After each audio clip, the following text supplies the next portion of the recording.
Herkese merhaba arkadaşlar. Bugün sizlerle birlikte yeni klavye incelemesi yapacağız. OLED Smart ekranlı in-game alert, yani oyun içi bildirimine sahip ve Discord mesajlarını alabilecek mevcut şarkıyı gösterebilecek SteelSeries marka klavye. Apex 7 mekanik oyuncu klavyesi, bilgisayar, Mac, Xbox One ve PlayStation 4 için uygundur. Mekanik anahtarlamalı, kırmızı lineer. From the inventors of the first mechanic gaming keyboard. Yani oyuncu ve mekanik oyuncu klavyenin ilk ilk piyasaya sürenlerin, ilk icat edenlerden SteelSeries'in güzel bir klavyesi. Hemen kutunun etrafında şöyle bir bakalım. OLED Smart Display özelliği göz önüne çıkıyor. Aircraft Grade Alüminyum Alloy. Alüminyum alaşım katmanı olduğu söyleniyor. 5 tane yerleşik profil var. Dinamik, her tuşun farklı RGB aydınlatması söz konusu. Burada da klavyenin yan görünüşü var. Bu tarafta ne varmış? Aynı şeyler var. Burada ne varmış? Bakalım. SteelSeries Most Winning in Esports. Esporcular için birinci kazanan, yani en çok kazanan olarak söylüyormuş. Pros have won more prize money using SteelSeries than any other brands. Diğer markalara nazaran profesyonel oyuncular daha çok kazandılar SteelSeries ile diye bir iddiası var. Apex 7 anahtarlı switch mekanik, 50 milyon basış garantisi var. 5 farklı profil var. 32 bit ARM işlemci var içerisinde. İşletim sistemi desteği bilgisayar, Mac, Xbox ve PlayStation 4. Bütün tuşlar RGB, yani kırmızı, yeşil ve mavi. Aynı zamanda keyboard layout, yani QWERTY Türkçe olarak arkadaşlar yazıyor. Genişlik 430 mm, 138 mm ve 210 mm olarak yer alıyor. Bakalım. Evet, plastik parçasıyla birlikte geliyor. Burada sertifikaları var. Başka OLED Smart Display var. Mekanik Gaming ve diğer özellikleri görebilirsiniz. Seri numarasını muhtemelen şu an göremiyorsunuz. Onu gizleyeceğim. Şimdi kutu açılımını yapalım. Hayatımda aldığım ilk klavye bu arada. Daha önce hep laptop klavyelerini kullanıyordum. Şuradan açıyoruz. Şimdi ilk defa bilgisayar klavyesi. Evet, kutusunu açıyoruz SteelSeries'in ve karşımıza For Glory klavyemiz çıkıyor. Hemen şu kısmı alıyoruz. Burada kablosu var. Evet, boş kartonu atıyoruz. For Glory. Çok güzel sarılmış. 2 tane USB ucu var. Bir tanesi doğrudan veri aktarımı, bir tanesi de enerji. Üzerinde görebiliyorsunuz. Bu doğrudan klavye. Bu da enerji beslemesi ve USB özelliği için olduğu anlaşılıyor. Klavyemizi paketinden çıkaralım. Klavye inceleyeceğiz. Öncelikle kağıtlara bakalım arkadaşlar. Ürün bilgilendirme kılavuzu. Baktığımız zaman Türkçe yer almıyor. Yani klavye QWERTY Türkçe desteği var. Ama evet, burada da yumuşak G, Ç, Ö şeyler yok. Genel olarak kılavuz konulmuş. 0.6'ya bir daha bakıyoruz. Klavye plugin'i, yani klavye soketi ve 7 numarada da USB pass-through plug, yani USB için, pass-through'yu şu an tam olarak bilmiyorum ama doğrudan herhalde USB özelliği için gerekiyor. OLED display ve şuradaki 02 numara çok ilginç. Multimedia volume roller, yani sesi arttırıp kapatmak için burada bir roller var, yani dönen nesne. Başka şu ilginç 3 numarada OLED menü buton, yani OLED menü düğmesi diye geçiyor. Burada ne var? Evet, burada setup var. Burada desteklenen platformları biliyoruz. Windows 7, Windows 10, 120 MB bu arada bilgisayarınızda yer gerektiriyor. Onu yazmışlar. Bağlantı için connect USB pass-through plug to your computer. Evet, doğrudan bilgisayarınıza bağlayın. Bunu ise USB 3.0 portuna bağlayın diyor. USB 3.0 desteği olduğunu görüyoruz. Ama bunu da normal USB'ye bağlayabilirsiniz. Pass-through olarak geçiyor. 2 tane kablo çıkıyor demiştik. Multimedya kontrolleri, OLED Smart ekranı. Profil ayarlamaları var. SteelSeries fonksiyon tuşu var. O tuşu hemen gösterelim. Nerede o tuş? Klavye üzerinde burada arkadaşlar. Normalde burada aşağı doğru açılan menünün tuşu oluyordu genellikle. O artık bu klavyede yok. Bu klavye alma sebebim de özellikle büyük Enter tuşuydu. Kod yazarken çok önemli oluyor arkadaşlar. Bütün Enter'a basma ihtiyacınızı o tuş büyük olduğu için topluyor. SteelSeries tuşuna bastıktan sonra profil anahtarlama anahtarına basıyorsunuz. Profil switching anahtarlama anahtarı. Bastıktan sonra profiller değişiyor. On the fly macro recording ve aydınlatma ayarlarını buradan kontrol edebilirsiniz. Bunlara bakarız. Ve sonra İspanyolca geçiyor. Başka bir şey var mı? Portekizce, diğer diller yazılmış. Regülasyonlar var. Avrupa ile ilgili 0 derece ile 40 derece arasında kullanıma uygun. Mesela 40'tan fazla özellikle işte Dubai ya da işte Arap Emirlikleri gibi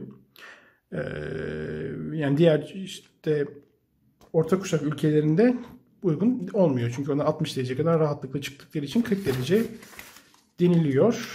Başka bakalım. Yani en fazla 40 derece, en düşük 0 derece. Yani açık alan kullanıma uygun değil klavye. Ev ortamında kullanım uygun diye yazılıyor. Burada da farklı bir şey göremiyorum. Evet, 5 volt 700 miliamper ile çalışıyormuş. Bu önemli arkadaşlar. 5 volt 700 miliamper olduğu burada yazılmış. Başka da bakıyorum. Çok bir özelliği yok. Siz eğer şey yapmak isterseniz internetten de bulabilirsiniz. Burada ne var? Burada da plastik aksam var. En son karşımıza çıkan kutudan bu kutunun içeriği bu şekilde. Plastik kutusu karşımıza çıkıyor. Pardon, kol koyma desteği. Arkadaşlar bunu hemen şöyle bir açalım. Evet. Paketinden açıp bantı içe doğru katlayıp mıknatıslı arkadaşlar mıknatıslı olduğu görülüyor. Şöyle en soldan başlayalım. Yalnız şu yüzey ergonomik, yani bu soyulabilir. Uzun süre kullandıktan sonra soyulabilir ama ergonomik yapmışlar. Kauçuk arkadaşlar. Şöyle bakın, yüzey malzemeyi ittirebiliyorum. Çizilebiliyor mu? Evet, bakın hemen tırnak izi yaptık. SteelSeries markası orta kısımda, sağ taraf boş. Evet. Alt tarafını çevirdiğimiz zaman mıknatısları görüyoruz. 2 tane mıknatıs var sağda ve solda. Orta kısımlar ise destekleri için yapılmış. Şimdi bunu da aldık. Şöyle bir koyalım. Evet. Bu mesela önemli sesi. Çünkü mekanik klavyede arkadaşlar tuş seslerini de test edeceğiz bu arada. Bunlar önemli. Şimdi bunu bir kenara alalım. Gelelim ana işimiz, klavyemiz. Şimdi tuş organizasyonu şöyle uzunca göstermek istiyorum arkadaşlar. Tab, Caps Lock biliyorsunuz büyük ve içe geçik oluyor. Shift tuşu biraz küçük geldi önceki klavye alışkanlığıma göre ama sanırım alışırım buna da. Büyüktür ve küçüktür. Ve veya operatörü, 2 tane basarsanız şundan veya operatörü oluyor. Kontrol, Alt, ESC tuşu çok güzel. Tam köşede böyle elini tut, ESC'ye bas kardeşim. Yani şu basış ergonomik. Yön tuşlarımız. Evet, yön tuşları yaparken küçük parmağım sıfırda. Bu bazı oyunlarda kullanılabiliyor arkadaşlar. Kontrol ve 0 tuşu. Yani bu şekilde şuradan zıplıyorsunuz. E tuşuna eliniz, şuradan E tuşuna elinizi gitmekten ziyade 0. Eski MS-DOS zamanında sistem tuşu oluyordu ama belki de bu atanabilir yazılımından. Bakacağız. Şimdi numlock ve tuş takımına baktığımız zaman öncelikle şöyle yandan bir bakalım. Klavyemize bir bombeyi görebiliyor muyuz? İşte bombe var arkadaşlar. Yani içe doğru girintili olduktan sonra yukarı doğru rampayla çıktığı için tuş takımı düz değil. O yüzden kullanım. Şu 4 biraz tuhaf geldi bana. 4'ün parçasını unutmuşlar ya da tasarrufa gitmişler belki de. Ama yani şu 4'ün bir parçası daha olacak. O yapılmamış. Şimdi şöyle koyalım. Bir şeyler yazalım. Evet, klavye sesini duyuyor olmalısınız. Arada şu an 30 santim var kameranın mikrofonuyla. Mesela toplama, çıkarma, çarpma, bölme, numlock, enter. Özellikle şu orta tuşun şu orta boğumuyla basılır buna. Şöyle. Ben işaret parmağıyla basanı görmedim. Vardır kesin ama genelde orta parmak basılır. Enter olduğu için en güçlü parmağınızı kullanırsınız. İşiniz bittikten sonra enter'a basmakla ilgili bir olay. Nokta biraz cılız kalmıştı diyelim. Evet. Örnek. Hemen bilgisayara bağlamadan önce ezberimizden bir şeyler yazalım ve klavyenin nasıl ses çıkardığına bakalım. Bu arada boşluk tuşu çok önemli arkadaşlar. Hemen alttan bakıyoruz boşluk tuşunun fonksiyonuna. Şurada baştan bir destek var. Evet, netleştik. Baştan destek var şurada. Sonda destek var. Orta kısımdan algılama konulmuş. Klavyedeki en uzun tuş olması bakımından boşluk tuşu çok önemli. Çünkü siz yazı yazarken özellikle bakın şurada çıkıntısı var. J'de ve F'de yani görme engelliler için iki parmağı işaret parmağını öyle iki parmağın işaret parmağını F ve J'ye konumlandırıp baş parmaklar boşlukta ya da boşta ya da biri boşta ya da biri basacak şekilde QWERTY kısmı ve bu kısım özellikle Türkçe karakterler sağ ele veriliyor. Buradan yazılabiliyor. Evet, şimdi bir şeyler yazalım. Burada yazmadan önce şu F fonksiyonlarına da bakalım. F1, F2, F3, F7, F8, F9, F10, F11, F12 ve arka kısmına bakalım. Şimdi arkası nasıl bunun? Plastik ayak var. Ayak kauçuk mu? Şu kısım yani hafif kauçuk yapılmış ama tam değil. Böyle yarım kauçuk gibi. Daha çok plastik. Açma, kapama. Kabloyu toplamak için bakın burada kılavuz yapılmış. Yol yapılmış. Yazı yazma işlemine bakalım. Şimdi benim evde bir kedim var.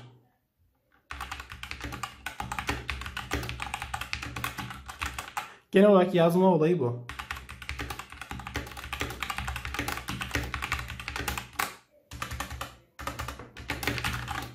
Bir daha son kez benim evde kedim var. Şimdi oyuncular için WASD tuşları çok önemli. WASD tuşları için herhangi bir aksi bir şey yapılmamış. Alttan da baktığımız zaman farklılık görmüyoruz. Aynı diğer tuşlar olduğu gibi bu tuşlarda aynı özellikler konulmuş. Bu arada kaldırdığım zaman, oturduğu zaman, evet yüzey kalktığı zaman WASD.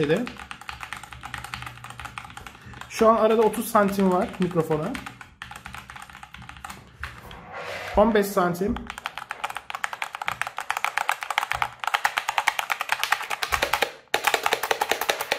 Eğer böyle aksiyonlu oyunlar olursa tabii ses biraz artıyor. Yani eğer bu sesi seviyorsanız ve sizi rahatsız etmiyorsa ki mesela beni rahatsız ediyor ama mekanik klavye alma taraftarı oldum. Tuşa yavaş basabilirsiniz. Bazı insanlar şöyle oluyor. İşaret parmağı haricinde yazamıyorlar. Eski daktilo örneğinde. Ama 10 parmak kullanarak yazmayı öğrenmelisiniz arkadaşlar. Evet. Hadi çalıştıralım. USB bağlantılarını yaptım. Tekrar söylüyorum arkadaşlar. USB 3.0 kısmına USB'nin üzeri desenli olanını kullanıyoruz. Hemen bir daha göstermek istiyorum. Şimdi kullanıcı kılavuzundan göstereyim. Benim bilgisayarıma şu an bağladım. Evet arkadaşlar bakın. 2 tane kablo çıkıyor. 6 numarada USB keyboard plug yani USB klavye soketi. 7 numarada ise USB pass-through plug.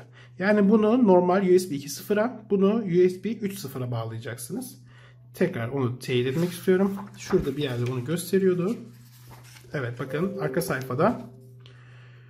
USB 3.0 portuna şu simgeyi olan kabloyu yani kablonun soketine, normal USB 2.0 noktasına ise USB işareti bu aynı zamanda. Onu bağlayacaksınız. Şöyle gösteriyorum bir daha.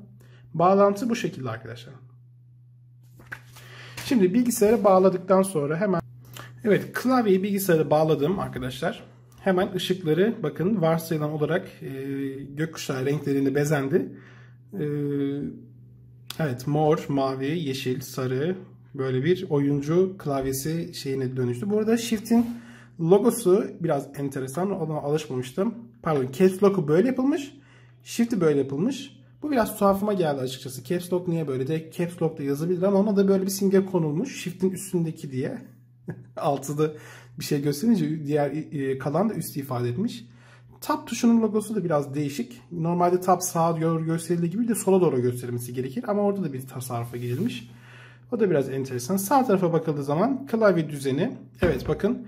Update firmware in Steel Series Engine 3. Yani Steel serisi biliyorsunuz Steel çelik demek. Çelik serisi. Engine makine demek ama yani fiziksel bir makine artık o anlama gelmiyor. Yazılımsal olarak makine. Yani çelik. Bunun yazılımı 3'müş. Engine 3 diye bir yazılım varmış. Update güncelle demek. Firmware yazılım demek. Bakın OLED ekran bu şekilde gözüküyor. Ekranın jelatini var, şimdilik kalsın. Şu yukarı doğru arttırmak, azaltmak. Aynı zamanda tıklayabiliyorsunuz bu tuşa. Tıkladık. Baktığımız nerede? Evet, bu da aynı zamanda mesela YouTube videosu izliyorsanız durdur ya da devam et olarak devam ediyor. Bu da bilgisayarın sesini şu an arttırıp azaltıyor. Evet. Şimdi hemen bakalım. Klavye değişikliğini bilgisayarımız algıladı. Şimdi bunun yazılımını indireceğiz. Hemen internetten yazılımını bulalım. Şu anda versiyon 3.17.8 var. Bunu Windows için indir diyorum. Kaydet diyorum. Evet, şimdi yazılımı kuruyoruz. Bu arada ekran bekleme moduna geçti. Şimdi bana soruyor. Başlangıç için dil seçin.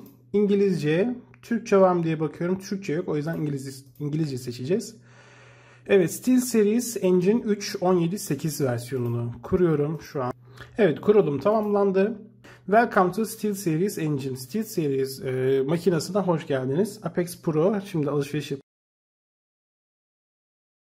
Uygulamalar var. Burada farklı uygulamalar var. İsterseniz Discord ekleyebiliyorsunuz. Ses sanallaştırıcı var. Bunu görselleştirmekle ilgili düşünün.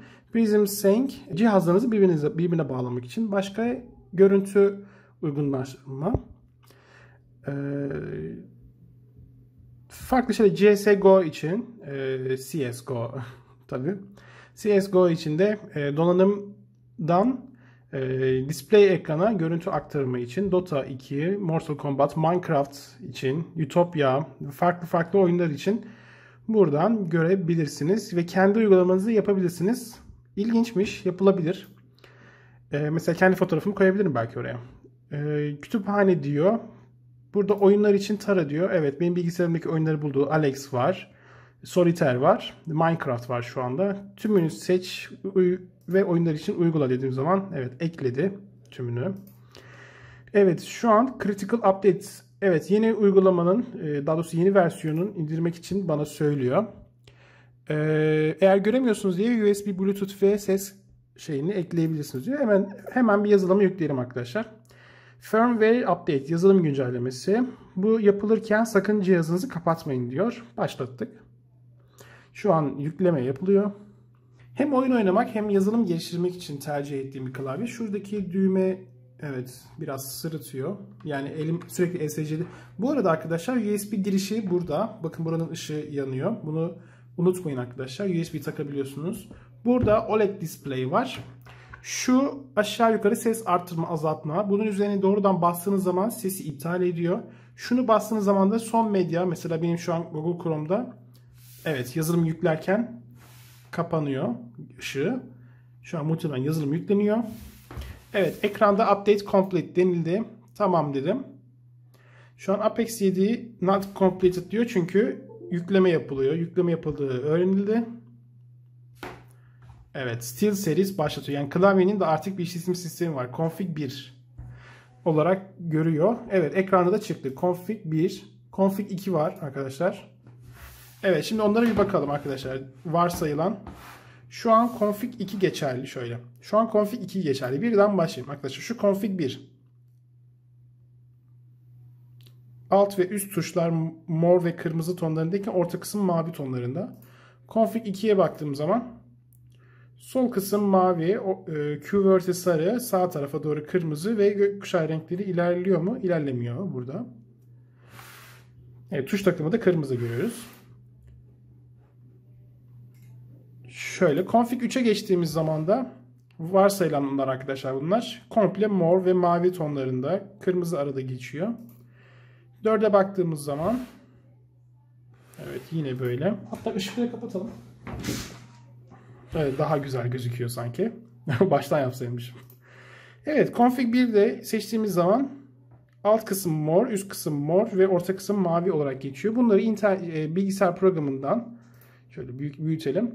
Atayabiliyorsunuz. Bu arada arkadaşlar doğrudan bakın karşımıza bir pencere çıkıyor. Tuşa bastığımız zaman mesela A tuşuna basınca A tuşuna bassın gibi özellikle buradan da doğrudan atayabiliyorsunuz. Bu çok güzel olmuş. Arayüzü çok beğendim arkadaşlar. Yani benim zaten böyle bir şeye ihtiyacım vardı. Örnek veriyorum, mesela şu tuş. Bu tuşa bastığım zaman mesela SteelSeries'in tuşu şu. Bastığım zaman mesela bana farklı özellikler versin ki ben bu tuşu kullanmayı çok seviyorum. Yani klavyede belki de kişiselleştirebileceğiniz en ilk tuşlardan bir tanesi bu. Sonra tabii M1, M2, M3, M6'lar geliyor. Ve fonksiyon tuşlarını da kişiselleştirirsiniz ama genelde bunu bazı programlar kullanıyor. Yani klavyelerde var diye.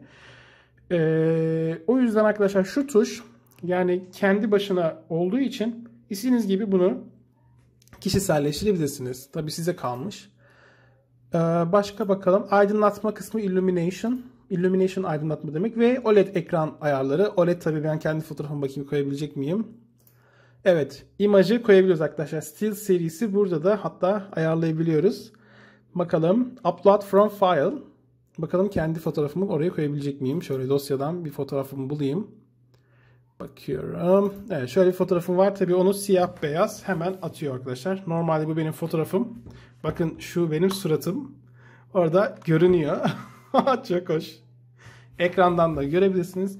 Tabii biliyorsunuz OLED ekran siyah beyaz öncelikle. Bakalım logoyu gösterebilecek mi? Evet. Bayyolal kanal logomuzu biraz sağa ve sola yassı olarak gösterdi. Ama gayet iyi. Başka yükleyelim. Şöyle. Gıcırından olsun. Güzelinden olsun. Evet. Şu. HTC Vive Cosmos oynarkenki fotoğrafım. Sanal gerçekte gözlüğüm, kolum ve benim tişörtüm gözüküyor. Bir daha şöyle bir bakalım. Şu var. Evet. Bu da benim güzel fotoğraflarımdan biri. Buraya kendi fotoğrafınızı "seni seviyorum aşkım" yazabilirsiniz arkadaşlar. Tamamen size kalmış ama siyah ve beyaz olarak uygulandığını ve 128 piksele 40 piksel genişliği, 128 genişlik 40 piksel yükseklik, yalnızca siyah ve beyaz olduğunu unutmayın ve arkadaşlar bir saniyede 10 kare gösterme özelliği var. Bunu isterseniz ekrandan da gördüğünüz gibi düzeltebilirsiniz. Şu an kendi fotoğrafımı koydum ama bakayım, invert dediğim zaman da evet tersini gösteriyor şu an. Siyahları beyaz yapıyor, beyazları siyah yapıyor. Bu daha iyi sanki. Çok iyi. Clear'a bastığım zaman da şey yapıyor. Siliyor. Reset'i default dediğimiz zaman SteelSeries olarak görüyoruz. Bence bu da güzel yakışıyor ama ben tabii kendimi koymayı yeğlerim. Klavyenin bulunduğu yeri seçiyorum şeyden. Türk olarak bakın en altta çıkıyor. Türk olarak klavyeyi seçmemiz gerekiyor arkadaşlar. Config 1'de. Live Preview 10 şu an seçili. Config'ler seçili. Evet, klavye kullanımımız bu şekilde. Save diyerek çıkıyoruz sağ alttan. Tamam. Evet, artık klavyemizi bu şekilde kullanırız diye düşünüyorum. Apex 7 klavyemizin ayarları bu şekildeydi. Beni izlediğiniz için teşekkür ediyorum arkadaşlar. Güzel bir kutu açılımı olduğunu düşünüyorum. Sorularınız varsa sorabilirsiniz. Belki sorularınıza göre, ki belki değil kesinlikle yaparız. Sorularınıza göre ikinci videomuzu da çekeriz. Kutu açılım videolarımın diğerlerine bakmayı unutmayın. Çok güzel kutu açılımları yapıyorum arkadaşlar. Kanaldan bakabilirsiniz. Beğendiyseniz kendinize iyi bakın. Hoşça kalın.